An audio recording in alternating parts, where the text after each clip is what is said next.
उस समय की बात है जब महाभारत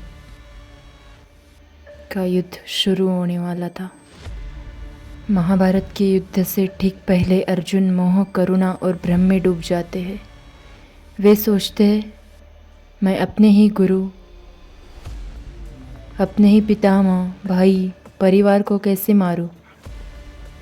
उनका यही मानसिक संघर्ष उन्हें एक योग्य श्रोता बनाता है। श्री कृष्ण किसी को भी ज्ञान नहीं देते, केवल उसे देते हैं जो पूछे, जो तैयार हो। अर्जुन ने श्री कृष्ण से कहा, मैं आपका शिष्य बनता हूँ, कृपया मुझे निर्देश दे। यह समर्पण का भाव है और ज्ञान तभी दिया जाता है जब कोई सच्चे मन से जानना चाहे। अर्जुन एक कर्मयोगी थे। अर्जुन सिर्फ ज्ञानी नहीं, कर्मयोग के प्रतीक थे। इसलिए श्री कृष्ण ने उन्हें कर्म, भक्ति, ज्ञान तीनों योग समझा। अर्जुन हम सभी का प्रतिनिधित्व करते हैं। जब हम भ्रमित होते हैं, जब जीवन के निर्णय कठिन होते हैं, जब धर्म और मोह के बीच फंस जाते हैं, गीता अर्जुन के माध्यम से हमें सुनाई गई है। भगवान श्री कृष्ण ने अर्जुन को इसलिए गीता सुनाई क्योंकि वे एक सच्चे प्रश्नकर्ता थे। वे धर्म के मार्ग पर थे। वे भ्रम में थे लेकिन सत्य को जानना चाहते थे। उन्होंने स्वयं को श्री कृष्ण के चरणों में समर्पित किया था। कुरुक्षेत्र की भूमि पर दो सेनाएं आमने सामने थी। धर्म और अधर्म के बीच युद्ध का संकल्प ले चुकी थी।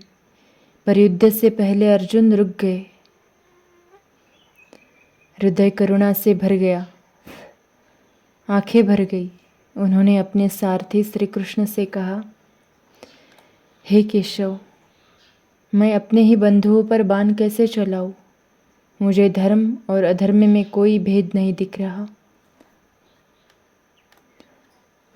और तभी शुरू होती है वो दिव्य वाणी जिसे हम भगवत गीता के नाम से जानते हैं। लेकिन सवाल उठता है, श्री कृष्ण ने गीता अर्जुन को ही क्यों सुनाई? भीम को क्यों नहीं? युधिष्ठिर को क्यों नहीं?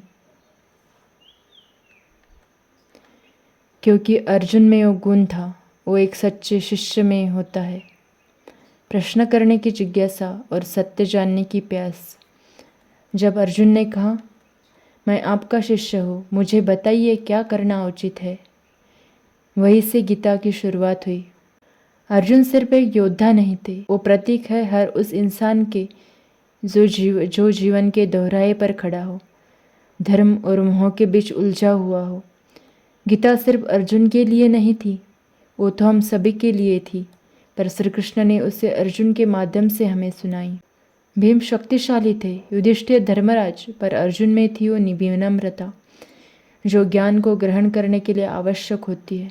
मैं आपका शिष्य हूँ, मुझे निर्देश दीजिए, यह कहकर अर्जुन ने खुद को श्री कृष्ण के चरणों में समर्पित कर दिया था।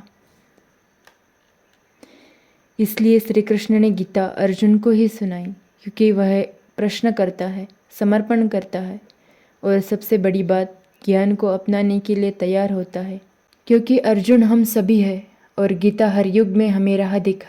इसलिए जीवन भर हमेशा ईश्वर के चरणों में समर्पित रहे। वो हर बार हमारे लिए आएंगे, जैसे अर्जुन के लिए आए थे, जैसे द्रौपदी के लिए आए थे और जैसे रुक्मिणी के लिए भी आए थे।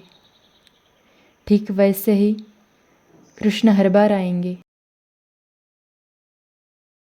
हर उस व्यक्ति के लिए आएंगे जो जीवन में हर पल उनका स्मरण करता हो,